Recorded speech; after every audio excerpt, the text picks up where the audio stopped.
Should you shoot with vintage lenses on a digital camera? Absolutely, I think that you should be shooting with vintage lenses on your digital camera. And one thing that I pick up on quite a lot within modern films, specifically short, low budget films, is how sharp and digital they can look. I've fallen victim to this myself, as here is a short clip from a low budget short film that I made.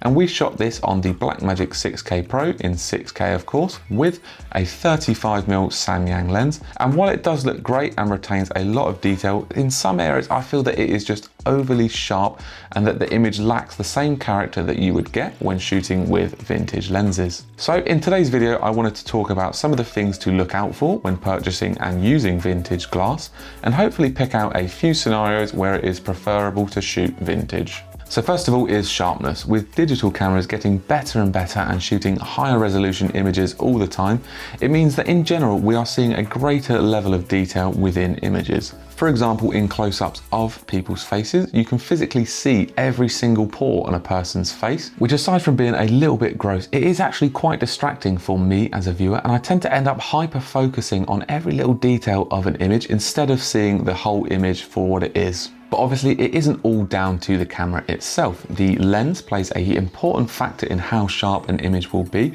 and with modern advancements in lens making technology getting better and better, we seem to be able to produce flawless pieces of glass that are insanely perfect, and they do result in a fantastically sharp image. But sometimes I don't want a perfect image. Sometimes I do want that dreamy look. I want that nice haze that surrounds light sources, also known as bloom. And sometimes I do like that odd shaped bokeh in my background, and most importantly of all, I actually prefer a lack of sharpness sometimes. I am aware that you can replicate some of these elements within software like DaVinci Resolve, but where's the fun in that? I also enjoy telling people that I'm going to be shooting with vintage lenses. Now obviously this is more relevant when shooting more narrative driven pieces. For example, I wouldn't shoot any commercials or product showcases with vintage lenses, as you would for example need to showcase a watch in the best way possible, and that to me would be with a very sharp lens to show off all of the fine details. So what type of narrative pieces would you shoot with a vintage lens? And when I say vintage, I'm talking anything pre-2000s and pre-90s. Well, I wouldn't shoot a futuristic sci-fi film on vintage, but I would shoot an 80s drama on vintage. And I think that's where a certain level of auteurship comes into play, where you would need to be able to stylistically justify shooting with a vintage lens, and you would have to factor in all of the drawbacks that come with it, which I will talk about shortly. But if you can justify shooting on vintage glass, then I would 100% say go for it and rent that Canon 50mm Dream lens, for example. But how do I do that from a technical standpoint? Well, there are a few things that you should consider when looking to adapt a vintage lens to your modern camera. And the first thing is, are the mounts compatible? You need to make sure that you can adapt, for example, this Nikon F Mount lens to your EF mount camera. Do they make an adapter? Will this lens cover full frame or even Super 35? These are all things you should research before renting or buying a set of vintage lenses, and a few quick Google searches should set you on the right path to finding out. So you've got your digital camera and old lens paired up, everything looks good. But what are the drawbacks? So yes, there are a few drawbacks to shooting on vintage, of course. And the first one is the lack of gearing compared to cinema lenses, like these Samyang Cine lenses. Luckily, this is a pretty easy fix due to the fact that you can buy a geared ring. And it is also helpful that a lot of older lenses do have hard stops, which makes calibrating a wireless focus a lot easier. Another disadvantage is the fact that these Nikon lenses, for example, are used in photography and have a clicked aperture. You can get older lenses rehoused and cinemodded. For example, the Helios 44-2s are a very common choice for this, meaning you will get a declicked aperture, gearing and T-stops, meaning that you'll have consistent stops across your set of lenses. However, this is quite expensive to have done, and you'll mainly see this on rental sets of vintage lenses, for example Zeiss Super Speeds. Another disadvantage is the fact that these lenses are so small, meaning that they might be quite hard to attach wireless focus motors to. And because they are so small, it also makes it very difficult to attach a matte box to them without a ton of step up or step down rings. And finally, probably the most frustrating thing about having vintage lenses is the dust and the fungus. Due to the fact that some lenses like these are almost 50 years old, meaning that they are absolutely chock full of dust, which can affect your image. Also, a buildup of fungus from improper storage can occur within the lens elements. For example, on the rear element of this Nikon 50mm, we can see a little buildup of fungus. You can have the lens taken apart and cleaned.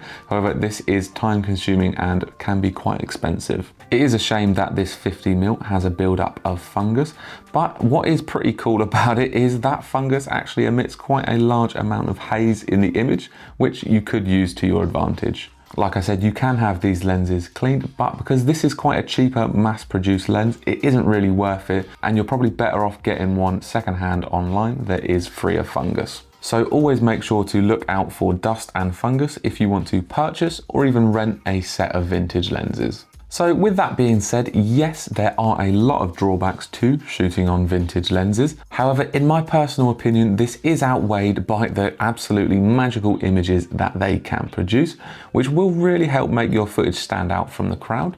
And if you are like me and are really lazy, it means that you won't have to do tons of work in DaVinci Resolve to achieve a slightly more vintage look, as you will have shot it that way. It is important to note that you really do have to commit when shooting on vintage, as you won't be able to get back the sharpness and reduce the haze, as it will be baked into your footage. So I'm just going to do a little comparison video between some of these Nikon lenses and Samyang Cine lenses, so we can get a modern versus vintage comparison. So the main aspects of difference are going to be in the sharpness. I'm going to have some relatively detailed images with text, and if you zoom into these images, that is where you will see the difference in sharpness. I'll be shooting this on the Blackmagic 6K Pro, which is Super 35, and this crop factor allows me to use these lenses, as I don't think they will cover full frame of the FX3 that I'm shooting this on. So here we are for a little bit of test footage. We are inside Premiere Pro. We've got some clips here from our Blackmagic 6K Pro. So for example, this is our 50mm Samyang lens, and then this is our 50mm vintage lens. So first, let's take a look at the Samyang lens. So if we look at the whole image, it is actually pretty sharp. I've kind of missed the focus in the center a little bit. If I zoom in, not that much. If I zoom in, you will see that this part is soft and this is actually what is sharp. So that is my bad. But overall, everything is pretty sharp and clean. The bokeh in the corner here is actually a little bit gross. Not sure why it's got this kind of texture to it, which is kind of odd, and it has some chromatic aberration around the edge, which is a bit funky. But let's move on to our 50mm vintage lens, and if you just look at the bokeh up here, you will notice that on the 50mm it is a lot smoother, which is actually a little bit more pleasing to the eye. You'll see that there's this kind of line through it. I'm not sure what that's from, and if we go to this one, you can see this kind of line around the edge, which is pretty cool. It is actually quite unique. You'll see it on these larger ones back here. There is chromatic aberration around the edge of it, and I just feel, I know that the Samyang one is a lot funkier, but I feel like this bokeh just has a lot more pleasing aesthetic to it. Another aspect that I really like about shooting on these vintage lenses is the bloom that you get on it. So this is some bloom around the edge of the label. Not sure why we're getting it around the edge, obviously because it is not a light source, but I'm kind of vibing with it, you know, and it gives this overall softness to the image, which I really, really like.